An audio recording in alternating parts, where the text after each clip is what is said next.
When most people think of China's imperial exam system, the first thing that comes to mind is the eight-legged essay, rigid in format, narrow in content. But very few people know that over the 1300 years the exam system existed, its content underwent at least three major transformations. The Tang Dynasty tested poetry.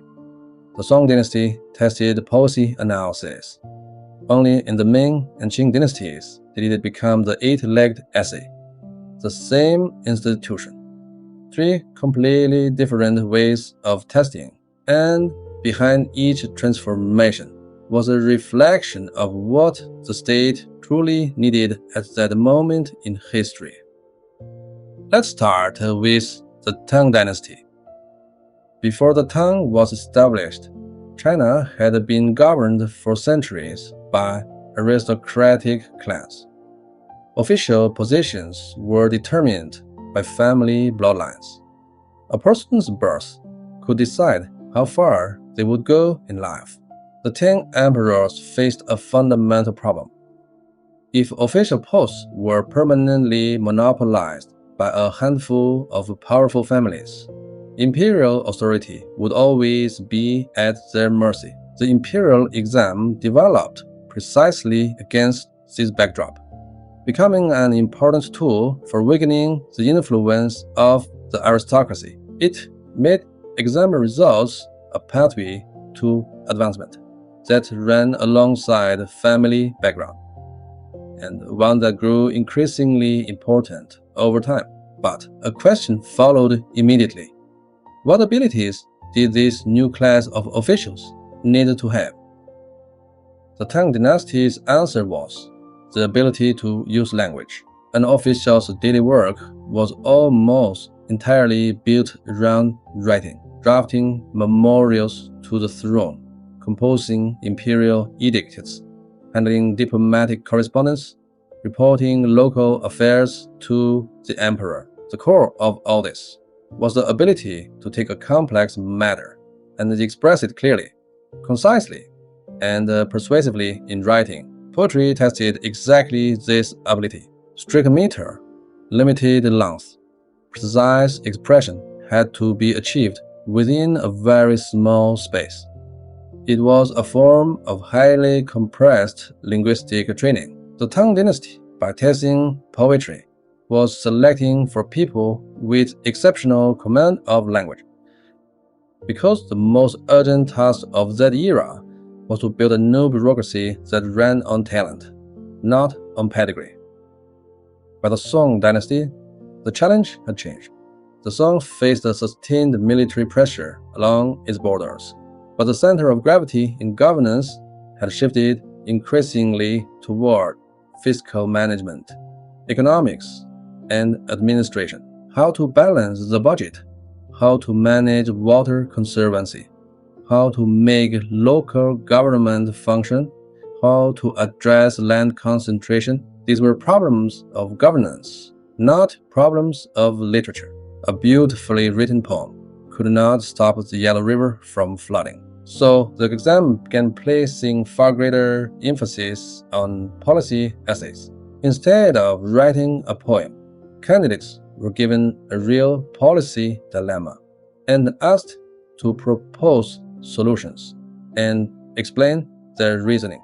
This kind of examination also cultivated a generation of officials accustomed to discussing policy and weighing the pros and cons of different approaches.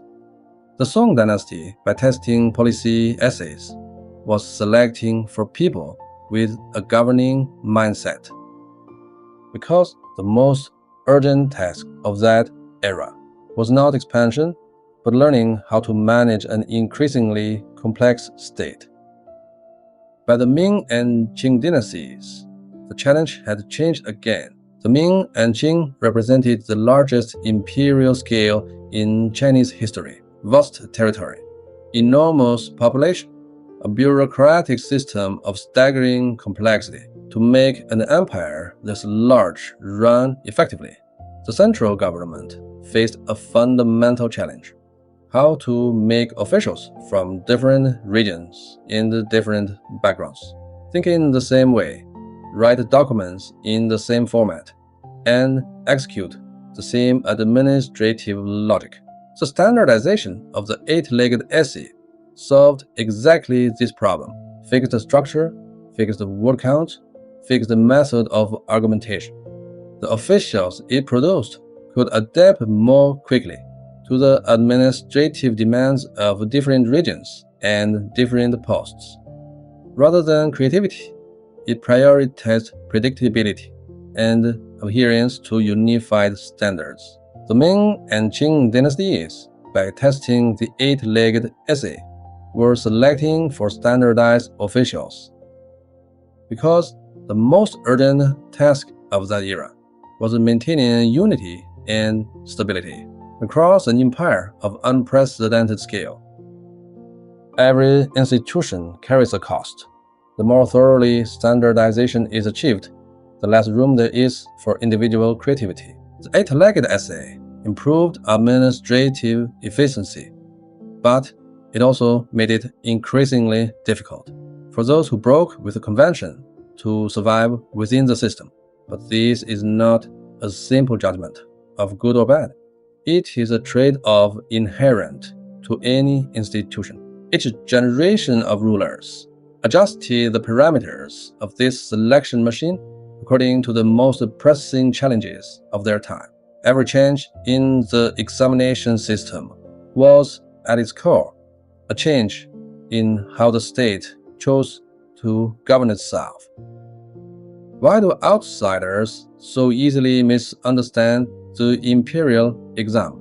Because what they typically see is the eight-legged essay of the Ming and Qing, and they use that 200-year snapshot to evaluate the entire 1300-year institution. It is like looking only at a person's photographs from old age and concluding that this is what their whole life looked like. The time spans are different. The institutional goals were completely different. But the deepest influence of the imperial exam goes even further than this. It shaped not only those who walked into the examination hall. When the exam began testing poetry, scholars across the country began studying poetry. When the exam began testing policy essays, academies across the country began debating governance. When the exam began testing the eight-legged essay, almost every scholar in the country oriented their training around it. The exam was not only selecting talent, it was simultaneously shaping it.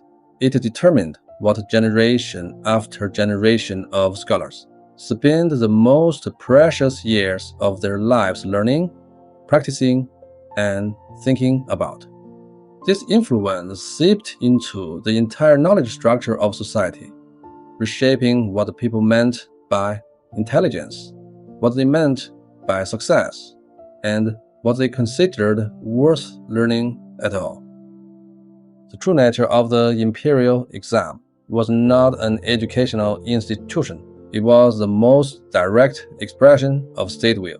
It was never asking, what kind of knowledge is most valuable? It was asking, what kind of person does this era need most?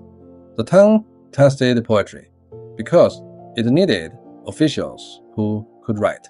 The Song tested policy essays because it needed people who could solve problems. The Ming and Qing tested the eight-legged essay because they needed people who could maintain order. Every transformation was not the whim of an examiner.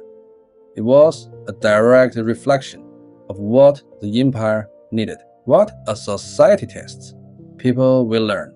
What the people learn, society will ultimately become good at. And the things that never made it onto the exam will, over time, quietly fade from the mainstream. Every era's examination was answering the same question. What kind of person does the state want? Holding power in the future. An era's examination is not only the product of its time, it will ultimately become one of its causes.